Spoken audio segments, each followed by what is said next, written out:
Thank you for tuning in to another episode of the Girl Dad Show. Today I have a very special guest, Karl, with me. I have actually interacted with Karl in many different parameters now over the last couple of years, and we have tried to get this show going at least 3 times, but I think maybe even more. But we finally got it, and we're here today to interview him, and there's a lot more to talk about. Karl is awesome. He's a lawyer by trade and runs a very successful practice, and he's also a tech entrepreneur and also a wonderful dad. But I'll let him explain a little bit more about that. Thank you so much, Karl, for joining the show. Young, thanks for having me, but feel free to keep heaping praise if you want. Yeah, the whole show will be me just like talking about all the good things about you. It is really funny. I've always noticed, and I tell people this, I always find it slightly awkward to talk about myself. And now that I've been doing more podcasts, that often comes up. And at some point, you just kind of have to get over it because it's the way that people get to know you, right? Yeah, I've actually noticed that same thing too. I mean, I do quite a few podcasts as well, and it's always funny because I'm actually having the same troubles as you talked about. Like, it's awkward, and I always like it when people get to talk about me as well too. And then, and also, especially, you're probably feeling the same thing I feel because you have a multifacet. Right. It's hard to explain what it is that I do, and I don't know exactly what to say or which one to say or which. You know what I mean? Which function I have to explain myself as either. For sure. No, I can completely relate to that. So yeah, and you're right. We tried to schedule this show at least twice. The first time I was so busy and having so many challenges balancing work life that I was like, I would be a terrible guest for this podcast because I'm doing such a poor job at this right now. I finally feel like over the last, year to two since we first met, I finally have things on a much clearer path. So we can probably chat about that a little bit at some point. Yeah, let's jump right into it. So why don't you tell the listeners a little bit about what you do and kind of the both sides of the fence, if you don't mind. Yeah, for sure. So on the business side of things, and we can talk family later. On the business side of things, I am the managing partner of a law firm in Austin, Texas. We do primarily personal injury defense. It started with a really good friend of mine, Trek Doyle, and me in 2015 is when we launched the firm. And we have now grown it to 27 employees. We're actually hiring We're hiring right now. So if anyone's listening that knows a paralegal or a litigation associate attorney, send them my way. But it's been great. Growing the law firm has been a blast. I've learned a ton from that. Mm-hmm. And so I still am the managing partner of the firm, continue to grow it, love what we do. And then I started Skribe in 2022 with a couple of good friends of mine as well. Tom Irby and Isaiah McPeak and a couple of other people were involved in kind of the founding team, and have had a blast with that too. I'm not the CEO of that company. Tom Irby is the CEO, but I'm very involved in everything from helping with fundraising, helping with kind of vision and roadmap, product features, all the things that go into building, a successful software company, from 0 to 1, as they say.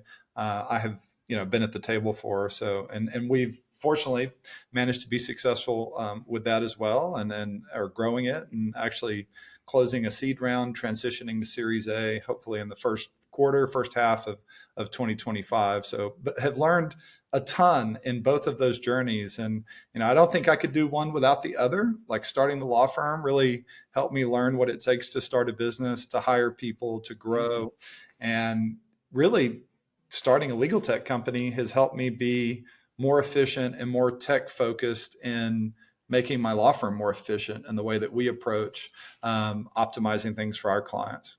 That's awesome. So you're finding a lot of benefit of having two different businesses.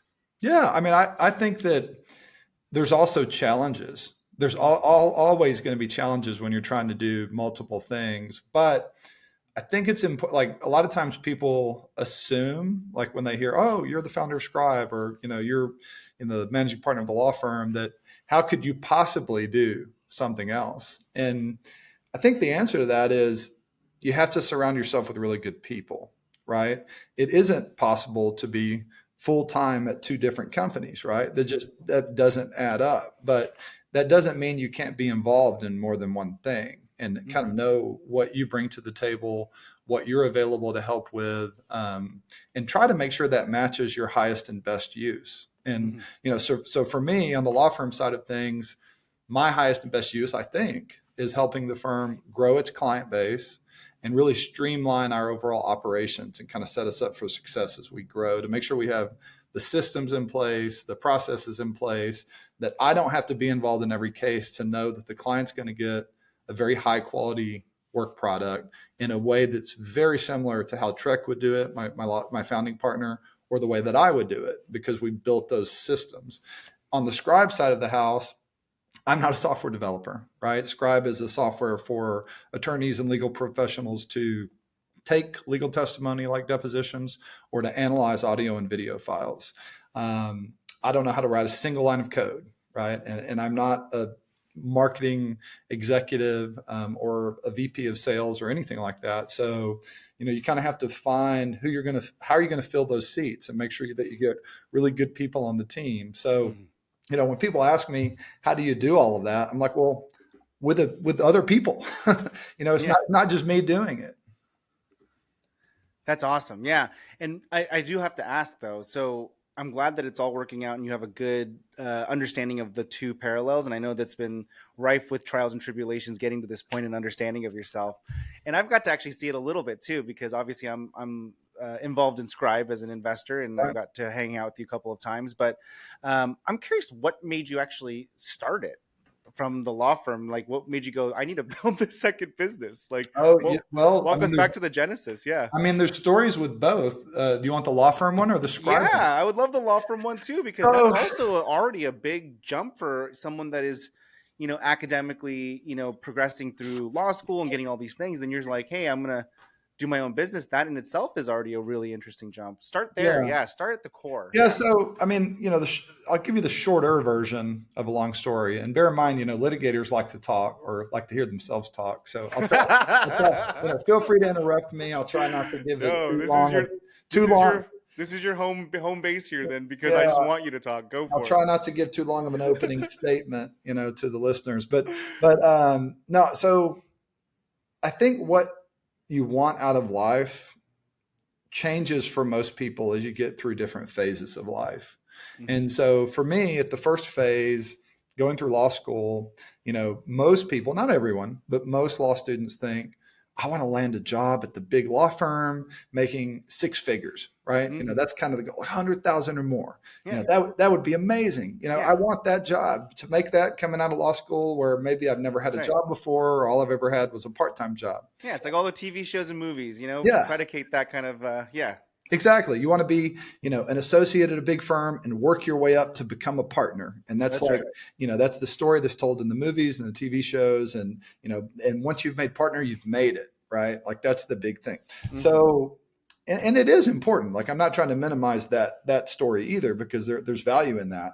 So when I went to law school, that was what I thought. And that was what I ultimately pursued. So I went to a big firm out of law school, Winstead, a great law firm, about 350 to 400 attorneys back then across all of Texas and a couple of other states. And I was an associate, but I'll tell you, I think back to when I interviewed with them and they were asking me all sorts of questions. And one of the interviewers, Yasmin Atasi, who's still a friend of mine, said, you kind of sound like someone who wants to hang out their own shingle. Mm. And I had never thought about that at all as a law student, never crossed my mind. But there must have been something about the way that I was answering the questions that she could see there was kind of a fire in the belly, or like, questions around the business model of a law firm, of how do you get and keep clients. And so my wheels were turning. Like I really wanted to know how does this work? How do you put this together? So she could sense it then. Maybe I didn't realize it yet. So I went to Winstead. I worked there for almost 10 years and started in their Houston office, went to their Austin office, made partner.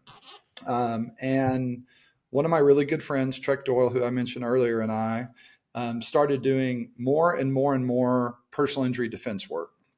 And that work tends to be a little more rate sensitive than some of the other types of litigation that a big firm like that typically does. I was also doing real estate, finance and banking litigations, a little bit of appellate work.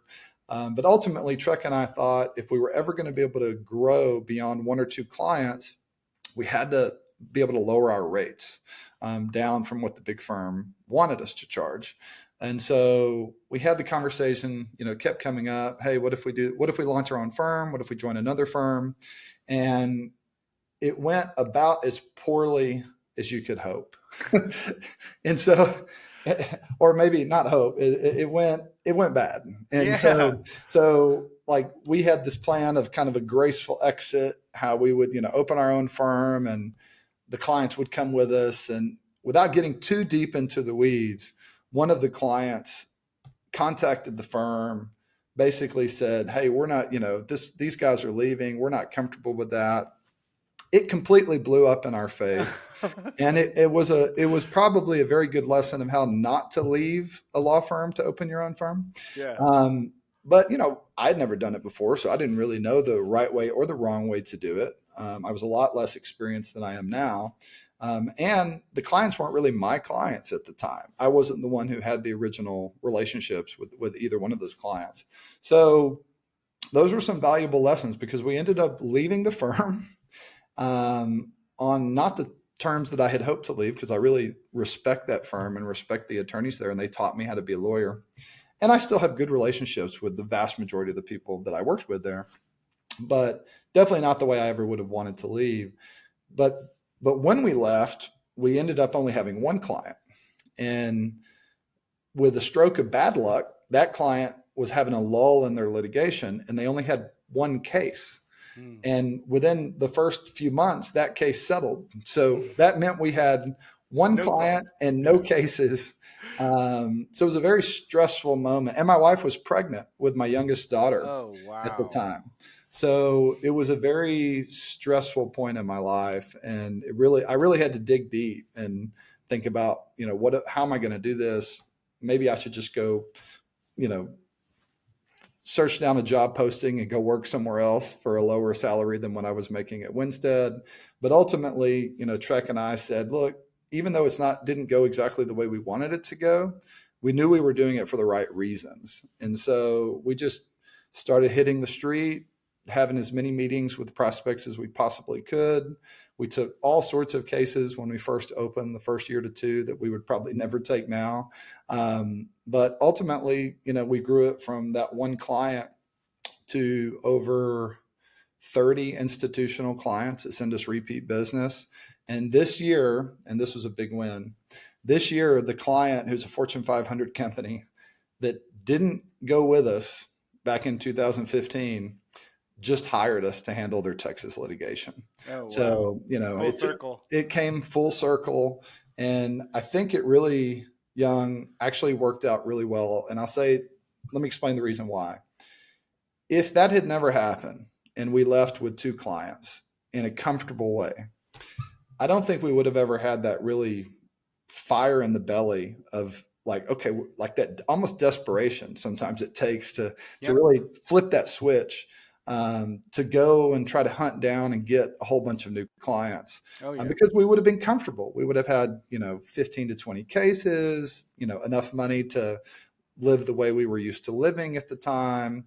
And so that flipped a switch in me to just diversify, grow. And so that's ultimately kind of the origin story. And we've managed to really diversify our practice and diversify our client base in a way that, we do great work for clients, but you can't keep all clients happy 100% of the time. But I can sleep well at night knowing that, we're very well diversified across a large client base. Yeah. That's an amazing story. And I love that you actually had that experience and the way that you're perceiving it, because I think that experience of having to face the dread and kind of that wall is really, really powerful. And it's actually what makes successful people successful. It's not the success that makes them successful. It's that journey towards that, right? Those pitfalls and those moments of dread and despair and hopelessness, and then persevering through it. And my biggest curiosity is like, why would you not know that if you already had another kid and you had another kid on the way? Like, what was your thought process on that? Was your wife okay with you starting this business? Did she not understand the risk when you were doing that? I think that the hidden risk maybe was almost like an assumption that this other client of course they would go with us. Like, why wouldn't they? We were the main attorneys that were doing their work. We were going to reduce our rates to them. And there's some nuance to it that I won't get into on the podcast, but the way I think about it now, back then I was a 9-year lawyer. Now I've been doing it for 18 years. So almost 18 years. So the way I think about it now is I was really making a pretty big career bet on someone else's client relationship.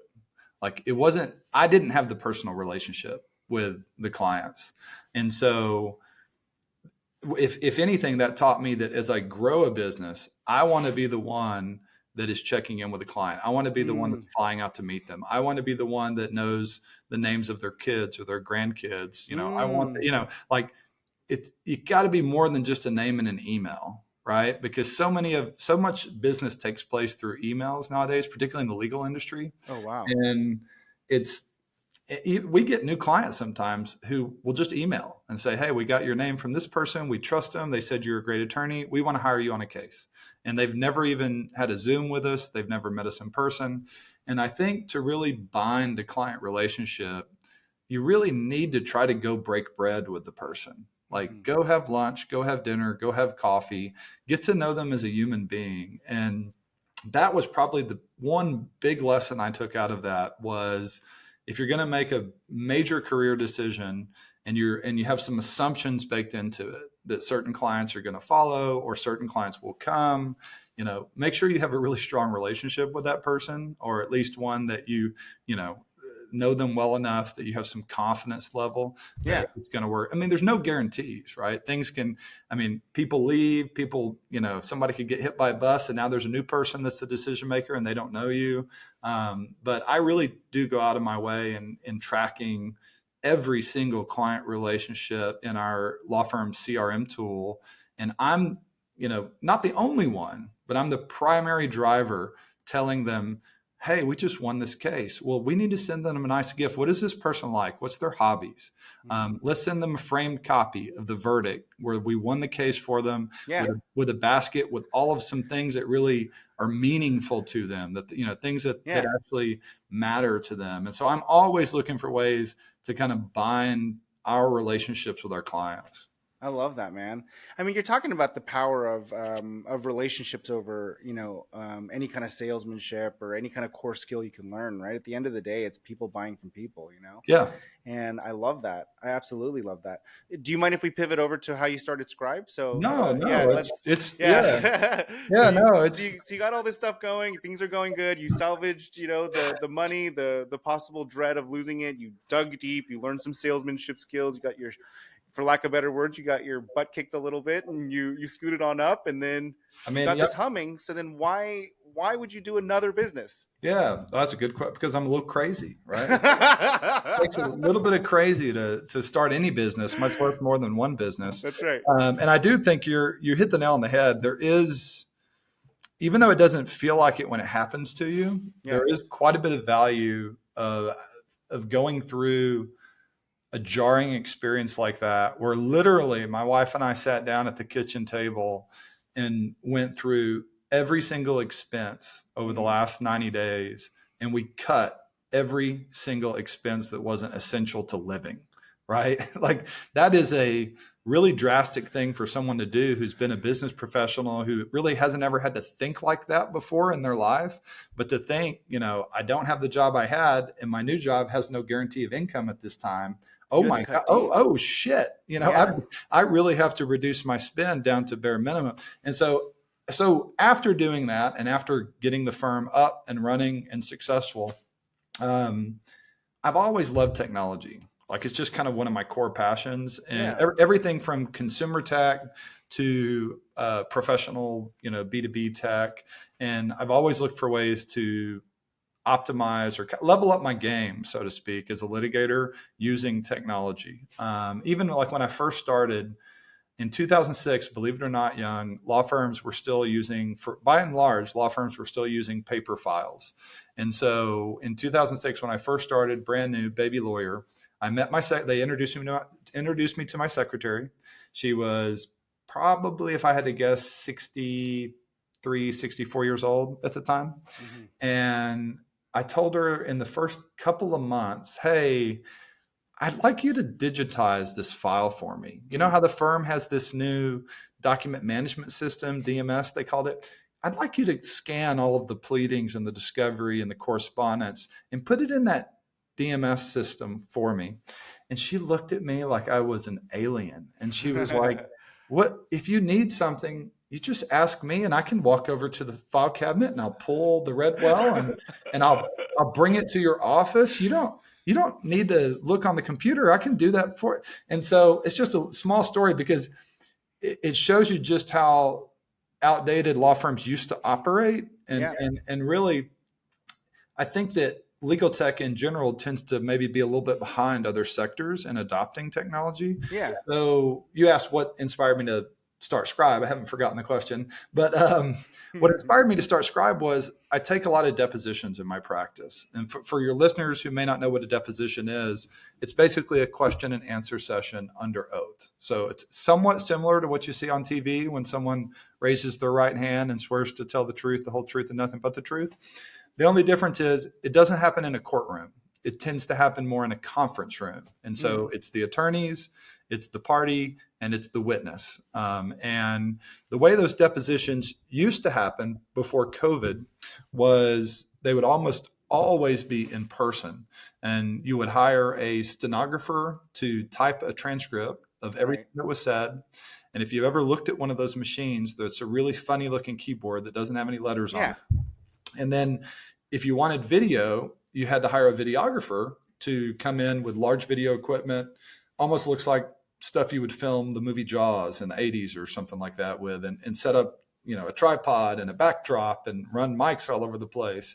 And so the short version is that's a very expensive process because it involves a freelance stenographer, a freelance videographer, a court reporting agency, aka middleman, who is hiring these freelancers. So there's a lot of layers of cost. There's a lot of delays baked into that process. So when I was going and taking these depositions, hundreds of these depositions across the state of Texas, some out of the state, I was always surprised by how archaic the process was, the cost of it, and the delays associated with it. So Young, like if this was a deposition back in 2010 and we were in a conference room together, we would end this interview, pretend it's a deposition, and you would not get a copy of the transcript or the video for probably 3 to 4 weeks, unless you paid double or triple for a rush delivery, and then you could get it, within 2 to 3 days. But then you're paying literally in today's dollars, just to get it within 3 to 4 weeks cost about $800 to $1,000 per hour of testimony. Oh my God. And then to rush it, the rush fee to get it really quick, let's say you want it within 24 hours, is usually double. So double or triple the rate, depending on the court reporting agency. So I saw an opportunity after COVID hit, all the depositions, all the court hearings, all of those things moved to Zoom. So everything all of a sudden is taking place online. If you had asked an attorney in 2019, would they take most of their depositions at the computer on a Zoom? They probably would have laughed you out of the room. But what happened was because attorneys were forced to try it and really had no other option, a lot of them finally realized there's a lot of benefits to this. Mm-hmm. And Young, like in the spirit of the Girl Dad show, one of the benefits is I don't have to travel to be away from my family to take depositions. Right. I don't even have to travel to my office, even though I do. I work half of the time from my home office, half of the time from my law office. But I could literally take a deposition all day long in my home office, finish it at 4 or 5 p.m., open the door from my home office and just walk to the dinner table and sit down with my kids and my wife and have dinner.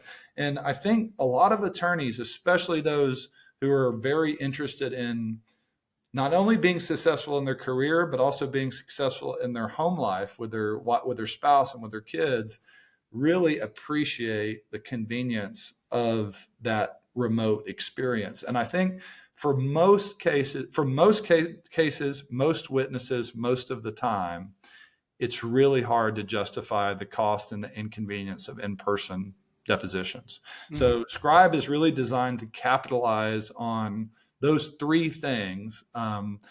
the lower expense of capturing testimony using software, the convenience of doing it over a Zoom powered solution where you're remote and you're hybrid, and the third one we hadn't talked about yet, but there's a shortage of stenographers. It's a very old technology. It was invented Yeah. in 1877, and there's just not that many young people going to stenography school. So you've got this classic supply and demand problem of there's more claims, more lawsuits, there's less stenographers.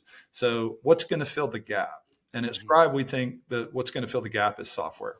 Yeah, absolutely. I love this story so much, and it's really, really fun to hear the genesis of it. Because I met you through Scribe. I didn't actually meet you through the law firm, and I love the idea of like innovating something that is obviously in need of innovation, right? Like, it's so funny to think about these industries that are just like, what do you mean? I can order a car in like 15 Right. minutes, but I can't. I have to wait 4 weeks for a record. It's Right. just like mind blowing that these things still exist. And so when you guys shared the deck with me, I was like, yeah, this is obvious. It's so obvious, right? And Yeah. um, I think like so many things in life, they always look obvious in hindsight. absolutely. And to early adopters, a lot of people will say, I knew this was going to happen someday. Or, Yeah. or like, I should have thought of this. Or, gosh, that was always a big pain in the ass. Like, think of a traditional car dealership. I don't know anyone who enjoys the process of buying a car and going to a dealership at a Ford or a GM or pick your legacy automaker. Yep. I bought one in the last few years, and I was like, why does this take so long? Why am I here for I'm literally here for hours. And if this was Tesla, or if this was Rivian, or if this was one of the newer startup, well, not a startup, but you know what I mean, the I do. newer Yeah. the last Yeah. 10 years or so. If this was one of those companies, I probably could have bought this phone on an app and either had it delivered or just picked it up without, I'll give you another good example, because I thought about this the first time I test drove a Tesla. Mhm. It is, and then I was looking at another vehicle for my wife at a traditional car dealership, and I thought to myself, why did it take a company like Tesla to figure out that it is much nicer to test drive a car with you and your family or your friend, whoever you brought to the test drive, without some awkward stranger sitting in the car, like a salesperson, like trying to strike up, small talk. And Tesla Uh, just is like, they check your driver's license. They say, here is your digital key card to go test drive this. It's all yours. You've got it for 30 minutes. Just, drive it wherever you want to drive it. And at the older dealerships, you have the person get in with you, and then you're sitting next to this person that you've never met before. And yeah. it's just weird. It's super weird. It's so funny, and it kind of. I did a post recently about this concept about like sometimes you have to like really stop what you're doing and really think about what you're doing and why you're doing it. And it's so hard to do that because it's just like decades and decades about like so it's about my TMJ. So I went and saw a physical therapist and they're like, what's bothering you? And I'm like, oh, I guess my legs are really bothering me. I travel a lot, so my back and legs. And then they kept probing and probing. And then I was like, I told them, I'm like, oh, you know what? I do have a jaw issue, but it's not a big deal. I've just had it for 2 decades. And they're like, you know, I could fix that, right? Right. And I'm like, wait, what? And they're like, yeah, you can do adjustments on your jaw. And I'm like, there's no way. And just in my mind, I had blocked it Yeah. because it's just decades of people telling me I couldn't do it or I had to do surgery. And I don't know what happened that made it so blocked in my brain that Right. I never even thought to ask someone if they could fix it. Yeah. And so then they were inside my mouth massaging it, and the chiropractor adjusted it. And I Wow. literally walked out of there going, like, it felt like feeling like a new man. Like That, my jaw wasn't clicking. It was oh like my gosh. loose. And I was like, of 20 something years, man, I just been living like this thinking that it's normal because I just accepted it. Yeah. It's like it reminds me of that concept that I just had a couple of weeks ago. Just like you just don't even sometimes like realize what can be innovated because you're just so in it. You're so close to it. It's sometimes, sometimes you're too close to it and you just assume, there is no other way, right? That's Because right. this is the way it's always been done. That's right. That's right. That's awesome. I do want to go back, if you don't mind. I'm kind of taking you all over the place here, but you said something very interesting previously about, when you were hitting the wall with your law firm, and you talked to your wife about the expenses and cutting it down. Hmm. So you talked to your wife about all of the business trials and tribulations. You brought her along on the journey. For sure. Yeah, Oh, absolutely. interesting. Yeah. Yeah. Yeah. So, and my wife and I, we met in undergrad. So we've, been Is she a together. lawyer as well? She's not. No, she wrangles the kids Mm-hmm. currently. She Nice. did some banking before that, but I'm blessed to have her keep the household in order, and it's very much a full time overtime job. Yeah. Yeah. Running the children and making sure we get everywhere we need to be on time. That's right. So no, I've always kind of kept her in the loop on anything from investment decisions to career decisions, and It I doesn't think stress her out. I don't know if it, I wouldn't say it doesn't stress her out. I think there probably has definitely been times when she's been a little bit stressed, but I think she really does kind of in some ways help me stay grounded in Yeah. certain areas of my life. And Yeah. she also knows that when I kind of get my mind set on something that I'm probably going to do it, right? Like, Yeah. so she's very supportive, always has been. And I Oh, think, that's wonderful. and often will be a sounding board for me. I mean, literally, I used to practice my opening statements or closing arguments in front of her to get Oh, feedback because, I don't want to think, I don't, a lot, when you're pitching a case to a jury, in my opinion, the last thing you want to do is only practice your opening statement or your closing arguments or like your theme of your case to other lawyers because the odds are the jury's not going to have any lawyers on the yeah. jury. Most of the time the jury, the potential jury members that show up who are lawyers get struck Yeah. or excused. And so I want to know what someone who's not an attorney A thinks. muggle. Yeah, I want Yeah. to. I want to see if my message is resonating. So How fun. she's always been, super supportive on that. Obviously, that was a very stressful moment, but I will say that she had my back. She believed in me. She believed in Trek, and even though she could have easily said, "Why don't you just go apply for this position?" That's Here's right. like 10 positions. They would definitely hire you just based on the fact that you've been at Winstead for 9 Yeah. years. Yeah. Yeah. Yeah. Like you could easily go get a job, but she supported us continuing down the path of trying to grow something from one client with no cases to something bigger, and ultimately it worked out. It's awesome, man. Yeah. I just asked because I have a very different relationship with my wife in that sense. I talk to her very lightly about it, but I don't share the good and the bad. I just tell her kind of the meat of the Yeah, middle because there's like literally like it's never gonna end. It's like at least for a while, right? Until I get to your size. But there in every entrepreneur's journey is just like this kind of vicious roller coaster for quite a bit until you get to scale, right? Until you start hitting 20 employees, like then it starts to even out. But yeah. realistically, man, it's stressful. Well, I will say that I was smiling because I was realizing I am guilty in one respect of I don't always share with her what's going on, but it's not intentional. And so sometimes she'll hear an update, like a new client that we got or some Yeah. success that Scribe has had.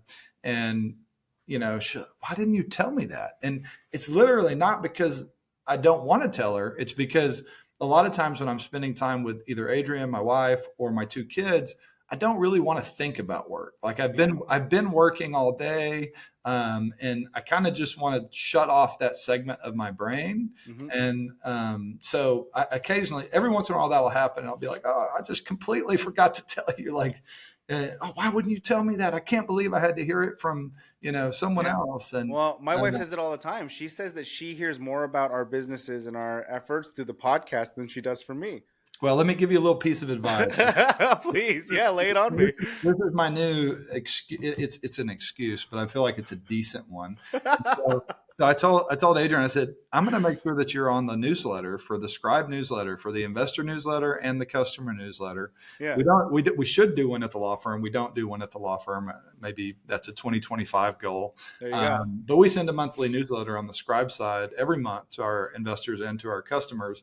And so I added her to the list so that she can get some of those updates. It's almost like now I have an excuse. If she brings it up, I'm like, you didn't see it in the newsletter? Turn it right back on her. Well, my excuse is the podcast. I'm like, are you not listening to the podcast? That's right. Yeah, you should just say, I figured you would hear it on the podcast. I didn't want you to have to hear the story more than once. Exactly. Yeah. We're terrible, man. That's a total lawyer bit right there, man. I don't win those arguments, but occasionally I'll still make the argument. Yeah, that's awesome. Let me go back to the regular train of questions here. So I have to ask, what do your kids think you do for work? Yeah, that's a good question. My youngest, so I have two daughters, Annabelle, who's 13, and Millie, who is 8 years old. Nice. Annabelle's convinced she's probably thinks she's like 18. That's the way she acts nowadays. And of course, little sister thinks she's, kind of the same age as big sister. So my 8-year-old thinks she's 13, and my 13-year-old pretends she's 18. That's how I feel. That's how I feel, at least, as the father. And I would say my youngest, Millie, is probably the more inquisitive one when it comes to what do you do for a living, and in fact, just about everything. And not to get political in your show, but she was asking me about like Trump versus Kamala and which one I liked, and then why, and then wanting to know the policy positions. And I'm like, it was because I was watching the debate. I was watching the debate on TV. Yeah. And they were very good questions that she was asking, but I was also like, I'm trying to watch this debate, explain to an 8-year-old, politics or policies. Although I did want to talk to her later about it, but not in the moment. But she does ask me, what do you do for a living?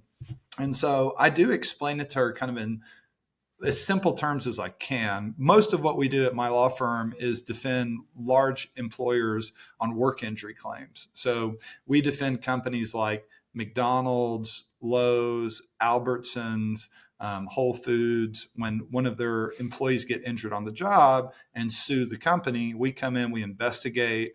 And so the way I explain it to an 8-year-old is say, hey, when someone gets hurt on the job, they bring us in to investigate and find out exactly what happened, how bad the person was hurt, whose fault it was, and what would be a fair way to resolve the dispute, the fight between the person who got hurt and the person that they work for. So that's normally enough to kind of satisfy her. And she goes, okay. And then she's like, when are we going to McDonald's? And I mentioned McDonald's, something like that. Yeah, exactly. And, but no, they're right now my world is my time with them is it's so special, but right now it's consumed with sports, which is super fun. Like, it's not a bad thing, but both of my girls are super involved in volleyball and basketball. And on the volleyball side of things, they're also doing club volleyball. And if you know any parents that are involved in club sports, it's intense. It's intense. It's all consuming. But I have talked to older parents who are past that now. Their kids are in college, and they've told me time and time again they wouldn't trade those memories for anything. And that go into those tournaments, spending all those days in the gym or at the field, watching their kids, road trips, that it's really special memories. Yeah, I could see that. I mean, that's really interesting that you say that, because that's actually kind of where I'm at, where my oldest is starting to really figure out if she wants to do soccer, at the club level or at the rec level. And so we're kind of having that conversation. And so we're like, oh, do we want to do all those road trips? And so it's kind of interesting that you say that. I'll have to talk about this with my wife. Well, I mean, I would say you just have to know what you're getting into, because there is a trade-off. Mm-hmm. So, I find that we have less time to just kind of, oh, what are we going to do this weekend? Well, maybe we should go for a hike, or maybe we should go to the movies on Saturday. Maybe we should, go to this kid play place, whatever, pick a kid friendly activity. There's a lot less of that, because once you get into club sports, particularly if you have more than one kid, almost every weekend has something going on. So That's like right. this weekend, for last night, my daughter's team, by the way, they're undefeated in district play in Dripping Springs, 7th grade A team volleyball. Nice. They just beat their rival, in district rival, which is also a Dripping Springs school, Sycamore, last night. And so tonight's our off night. Technically, it's the high school football game, but we're not going to go tonight. So tonight we're going to relax because tomorrow my 8-year-old has a volleyball game in the morning, and my 13-year-old has a volleyball tournament, end of season tournament tomorrow. Nice. So It's a big rest day for you guys then for the yeah, big day. I have to rest my voice too, because I'm one of those parents that yells at the games, but in a positive way, not negative. I'm yelling for the team. Yeah, very good. I love it. Well, Karl, I do want to make sure that I ask all my questions, and so I do want to switch gears to my rapid fire questions just to make sure I'm conscious of your busy schedule and time. So No, let's fire move it away. right into the rapid fire that I like to ask every guest that comes on. The first one being, if you could go back and tell yourself one thing before having kids, what would you tell yourself? Oh, gosh, that's a good one. Or what would I tell myself? Maybe have kids even sooner. Like I think maybe I actually would have started even earlier, which is kind of counterintuitive, but I think it's such like having kids is such a joy in life, and it really changes your perspective on life that maybe I wouldn't have waited quite as long to have kids. It's beautiful, man. I love that one. I resonate so hard with that. I was so scared of having kids, and in hindsight, I wish I started sooner. Well, and I think it's one of the things that actually, my wife and I have talked about having more kids, and she's strongly against it. And, I'm ride the fence. Oh yeah. Sometimes I'm like, oh, let's have more kids. And then other times I'm like, no, that's not a good idea. And then I think about, but part of what factors into it, and if you have listeners who are maybe in their 20s or 30s, maybe this is advice for them. If you think about what age you're going to be when your kids go to college, and what you want to do in those years, because if you've set yourself up for success financially and you're only 50 years old when your kids are gone to college, nowadays, if you eat right, work out, and are lucky in health, and don't get some terrible disease or something, you can do a lot of super fun stuff in your 50s, right? If you're physically fit and active, and now your kids are in college and you're financially set. And so I think, that's one thing that I think if you put off having kids for a really long time, that's also begins to push back that phase of your life. And every phase is important. I'm certainly enjoying the heck out of our current phase with, kids and sports, and one in middle school and one in elementary school. But I'm a planner. I can't help it. I plan a lot. And so I do kind of think in my mind, gosh, if I have another kid, that's going to restart that clock. That's 18 more years until I've got freedom to just travel and, do other things. That's right. That's right. That's a really interesting way to look at it. And they're also saying that we're going to live a lot longer too. Our generation is, because of just the science and technology, right? They're saying that the average lifespan is like 82 now, but then by our time, it's going to jump up like 20 years because of all the new technologies that are coming out. I hope so. I follow Brian Johnson on Twitter, I think, or X or whatever. He wants to live forever. His philosophy is don't die. If you look up Brian Johnson online, he's got a company called Blueprint, and I haven't bought any of their stuff yet, but he's trying to reverse age, and he's actually tracking all of the data through all of the exercise and supplements and all the things he's doing. And according to his biological markers, he has actually reversed his aging. Yeah, that's what I've heard too. I definitely have seen his stuff. Yeah, it's really interesting.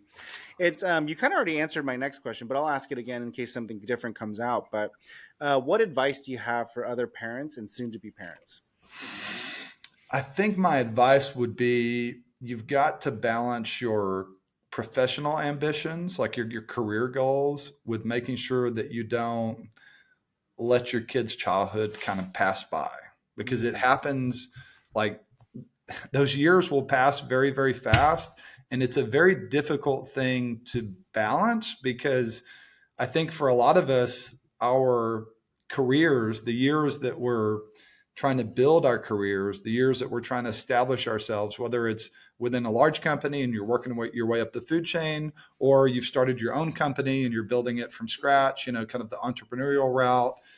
A lot of those years that that's taking place can overlap with when your kids are young. And, I don't know if you've ever seen that chart, time spent with children, and it kind of Oh, clocks the yeah. hours, the hours per day Oh, so versus sobering. Yeah. versus the age of the child. And Mm. it's like, and if you look at that, and I'm happy to share it with any of your listeners, but if you just Google time spent with children, It's so sobering. bar Yeah. chart, it really does. Like I was fortunate to stumble on that years ago, and it makes you realize that that by the time they're, teenage or like, older in high school, a lot of those years where you get to spend hours with them are gone. And so you've got to cherish it. And I think sometimes that may mean for some people, it could mean sacrificing, either a promotion or, growing the company as fast as you want to grow it or you need to grow it. But you've got to do what's right for you. And there are going to be trade-offs. But, I think ultimately, and I say this as someone who, I don't consider myself a workaholic because I'm very passionate about what I do. So a lot of Mm. times it doesn't feel like work because I genuinely enjoy it. Yeah. But, I don't think I feel like you're being a lawyer spinning that one too a little bit. well, I mean, a little bit. Well, I love the technology side. I love the Yeah. casework on my cases. I'd normally do. There's some things, certain tasks I don't like doing, just particularly written discovery, and I won't bore your listeners. But now that I have a bigger team, Jan, I'm able to delegate all the stuff I don't like doing. Yeah, so, nice. so I try to focus myself on the things that I actually enjoy. But Yeah. what I was going to say is, I don't think anyone lays on their deathbed and asks and tells themselves, gosh, if I'd have only spent more time working and less with my kids, That's right. or gosh, if I'd have only taken less vacations and worked more, right? Like, I don't think that those are things that go through your mind, when you're reaching right. end of life. And, you have to live in the moment. Of course, you have to live in the moment. But I think there's a trade-off with every decision you make. And I think particularly when it comes to your career and the way that you structure your daily work schedule, the how far your commute is, all of those things are going to factor in. And one thing I didn't mention, and I'll mention it now because I think it's relevant to what you were asking, as much as I love the first law firm that I worked at, and as much as I enjoyed learning how to be a lawyer there, I did miss out on some things that, particularly for my oldest daughter, when she was really little, where I was getting home late, right? I wasn't getting home until 8 o'clock at night. Yeah. I was traveling for depositions or flying to this meeting or whatever it was. And I would never do that now. I would never, I miss almost nothing. I can't say I never miss something because occasionally, Yeah. life happens, but I'm home at dinner almost every single night. I work from home 2 days a week. If there's a sporting event, I'm there. Like, unless I'm in trial, or something like that, I'm going to be there. And I think that one of the things that I pride myself on at our current firm is we do have that balance. We provide that work-life balance for our team. And almost always, if they tell us, hey, I need to be here for my spouse, I need to be here for a kid, whatever, I need to leave early because, my kid's sick, I got to pick him up from school, almost no questions asked. Go for it. Of course, that's more important. So yeah, I feel pretty passionately about that topic because I do realize that there was a small amount of time in my career where I do think that the job took away some of those moments. And, it's frustrating, but you also can't change the past. So you just got to focus on doing it better going forward. I love that. It's great. Well, let me go to the next question here. So, do you have a favorite book or show or anything that you recommend that you like to go back to? A favorite book or show, Yeah. one that I really, really liked. And I'm a little embarrassed that I don't remember the name of it, Mm-hmm. but is it the one on my, oh yeah, it is the one on my desk. Mm-hmm. I remember the name of the restaurant. The name of the restaurant is 11 Madison Park in New York. And this is more business oriented because I'm sitting at work and that's what I'm thinking about right now. But the name of the book is Unreasonable Hospitality by Will Guidara. And it's a super interesting read. And it's all about the concept of giving people more than they expect. And like, I'll share one anecdote from the book that may give your listeners a flavor of what the book is about. So Will Guidara was he was either the general manager, I think he was the GM of 11 Madison Park before it became one of the top ranked restaurants in the world. And as they were trying to elevate the quality of the food, the quality of the experience, they really focused on trying to make a real impact on people's emotions and really just surprise them, like really do things that just no one would expect. And so they had this one scene in the book where a family had come in, they were on their way to the airport. They had actually come in with their suitcases, left them with the receptionist, and the waiter overheard them talking about their trip to New York. And they said something like, gosh, we got to go here, we got to do this. But the one thing that we didn't get to do, I never got to have, one of those hot dogs from a street cart vendor. I wish I had had a chance to grab one of the hot dogs or something from some famous street cart vendor. And the waiter overheard it, went to the GM and got approval within a matter of minutes to run out a few blocks, grab a hot dog from a street cart vendor, bring it back into this fine dining restaurant. And the chef sliced it really thin, swirled some ketchup over it in a little fancy way on the plate, and all of a sudden surprised the guests with a little bite of this hot dog. And, it was something that cost less than $10 to do. Yeah. But it made the experience for them. It elevated the experience to a point where that's something they're never going to forget. That's right. And so, that book had a pretty big impact on the way that I think about building professional relationships with clients. And we really go out of our way now to try to think, even though we're not a restaurant,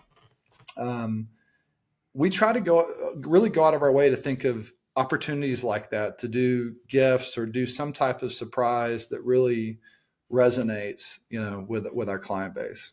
I love that, man. That's a great book. And it's a great book. Yeah, it's a great book and great story. Yeah, it's a really good book. And the one that, and honestly, the show right now, I watch not a ton of TV. So, I'm not like a movie buff. I don't have one movie that I would say your viewers have to watch. But in the spirit of the book I just mentioned, the TV show The Bear on FX. It actually, one of the episodes is inspired by the story I just told. That's awesome. And so that TV show, I think, is it's excellent. They market it's labeled a comedy. It's not a comedy, I don't think, but it is a really good show. Cool. And then to bring us home, Karl, when you're not, building the next legal tech company and building out your law firm and being a super dad on the volleyball courts, what does Karl do for fun? What's your downtime activities?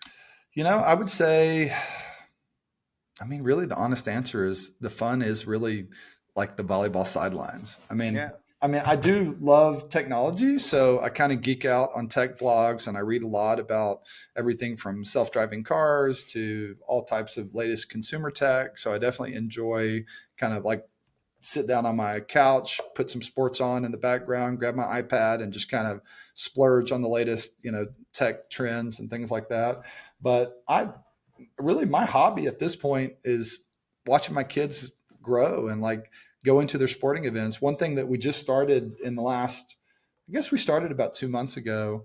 So I've become a big fan of things like business coaches, personal trainers, people that can help you kind of elevate and do things that you need to do, but it's a lot easier if you have a professional helping you do it. Yep. And so I have a trainer that I see twice a week, and my oldest daughter, loves volleyball, loves basketball, and wants to excel in those sports. And so about 2 months ago, I told her, I said, hey, would you want to go to the gym with me one day a week after you get out of school on Tuesdays, and we can work out together, and that can be our thing, right? And my trainer will be there. And if you want to work on improving your vertical or, whatever it is, we can do that. And so for the last 2 months, we've been doing that together. So every Tuesday I pick her up from school. That's cool. We go to the YMCA.